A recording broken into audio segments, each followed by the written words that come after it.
ಪೊನ್ನಂಪೇಟೆಯಿಂದ ಇಡೀ ಪ್ರಪಂಚಕ್ಕೆ ಪರಿಚಯ ಮಾಡಿದಂತ ಆ ಇಬ್ಬರನ್ನ ನಾವು ಇವತ್ತು ವೇದಿಕೆ ಮೇಲೆ ನೆನೆಸ್ಕೋಬೇಕು.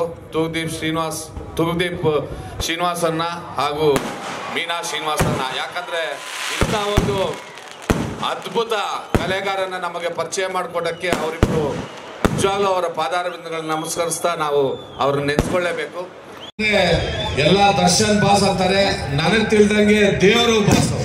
ದೇವರು ನಿಜವಾಗ್ಲೂ ಈ ಭೂಮಿ ಮೇಲೆ ನಾವ್ ಯಾರನ್ನ ಇಂಥ ಹೃದಯ ಅಂತ ನೋಡ್ಬೇಕಂದ್ರೆ ಅವರು ದೇವ್ರ ರೀತಿಲೇ. ಯಾವ ಟಾಲಿವುಡ್, ಯಾವ ಹಾಲಿವುಡ್, ಯಾವ ಬಾಲಿವುಡ್ ಅಲ್ಲೂ 1000 ಜನ ಇದ್ರು ಇಂಥ ಹೃದಯವಂತ ವ್ಯಕ್ತಿಗಳು ಸಿಗೋದಿಕ್ಕೆ ಚಾನ್ಸೇ ಇಲ್ಲ.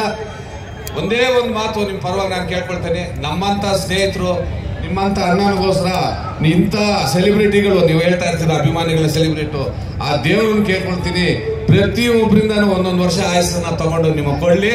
ಯಾಕಂದ್ರೆ ನಮ್ಮಿಂದ 100 ಜನಕ್ಕಾದ್ರೆ ನಿಮ್ಮಿಂದ ಸಾವಿರಾರು ವರ್ಷ ಜನಕ್ಕೆ, ಲಕ್ಷಾಂತರ ಜನಕ್ಕೆ ಅನುಕೂಲ ಆಗುತ್ತೆ ಅಂತ ಕೇಳ್ಕೊಂಡು ಧನ್ಯವಾದಗಳು ಸರ್, ನಮ್ಗೆ ಅವಕಾಶ ಕೊಡಿ.